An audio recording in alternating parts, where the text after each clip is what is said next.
ഒരുപാട് വർഷങ്ങൾക്ക് മുമ്പ് വീട്ടുകൂടൽ കഴിഞ്ഞ സമയത്ത് ഉണ്ടാക്കിയ കോർട്ട്യാർഡായിരുന്നു. അന്നത്തെ എന്തെല്ലൊക്കെ തട്ടിക്കൂട്ടി ഉണ്ടാക്കിയിരുന്നു. ഇപ്പോൾ ഒന്ന് അടിപൊളിയാക്കി ഒന്ന് ചെയ്യാനുള്ളൊരു പരിപാടിയിലാണ്.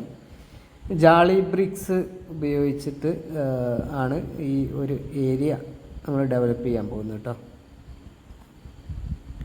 ഈ ജാളി ബ്രിക്സ് വാങ്ങിയത് വെള്ളന്നൂരിൽ നിന്നാണ്. അവിടെ ഉണ്ടാക്കുന്ന സ്ഥലമുണ്ട്, അവിടെ നിന്ന് കുറഞ്ഞ കോസ്റ്റിനാണ് വാങ്ങിയത്. അതേപോലെ അതിൻ്റെ കൂടെ ഇഷ്ടിക കൂടി ഉണ്ട് കേട്ടോ. ഇഷ്ടികയും കൂടി കൂട്ടിയിട്ടാണ് നമ്മൾ ഒരു സൈഡ് 2 സൈഡ് ഇഷ്ടിക വെച്ചിട്ടാണ് നമ്മൾ പടവ് ചെയ്യുന്നത്. അതിൻ്റെ പുറമെ ഒരു സൈഡ് നമ്മൾ എന്ത് ചെയ്യുന്നുണ്ട്, ജാളി ബ്രിക്സും വെക്കുന്നുണ്ട്. ബ്രിക്സ് ഏതായാലും നല്ല പൊടി ഉണ്ടാവും കേട്ടോ, കട്ട് ചെയ്യുമ്പോൾ നല്ല പൊടിയുണ്ട്. പിന്നെ ഇതിനൊരു ഗമ്മായിട്ട് ഉപയോഗിക്കുന്നുണ്ട്, അതായത് ടൈൽസ് ഗമ്മ് തന്നെയാണ്, ടൈൽസ് ജോയിൻറ്റ് ഫില്ലർ ആണ് ഇത് ഉപയോഗിക്കുന്നത്. അതിൽ കുറച്ച് റെഡ് ഓക്സൈഡ് മിക്സ് ചെയ്തിട്ടാണ് ഈ റെഡ് കളറിലേക്ക് ഇതിൻ്റെ ഒരു ഗമ്മ് നമ്മൾ എത്തിക്കുന്നത്.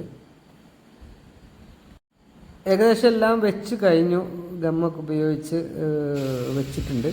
നന്നായിട്ടൊന്ന് ഗ്രൈൻഡ് ചെയ്യാണ്. അതിൻ്റെ ഈ ജോയിൻ്റൊക്കെ കുറച്ച് പിന്നെ പുറത്തേക്ക് ചാടിയതും അതേപോലെ ഗമ്മ് ഫില്ല് ചെയ്തതൊന്ന് റെഡിയാവാത്തതും ഒക്കെ ഉണ്ടല്ലോ, അതൊന്ന് ഗ്രൈൻഡ് ചെയ്ത് കഴിഞ്ഞാൽ നല്ല ഫിനിഷിങ് കിട്ടും. ഇത് ഹാഫ് ഫിനിഷ് ജാളി ആണ് കേട്ടോ. ഇതിന് കോസ്റ്റ് കുറവാണ്.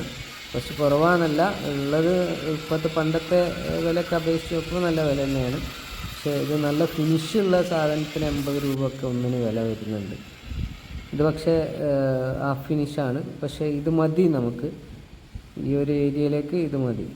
ഇത് നന്നായിട്ടൊന്ന് ഗ്രൈൻഡ് ചെയ്ത് ഒന്ന് പെയിൻ്റ് അടിച്ച് ഒന്ന് കുട്ടപ്പനാക്കി എടുത്താൽ നല്ല ഭംഗിയായിരിക്കും. എങ്ങനെയുണ്ട്?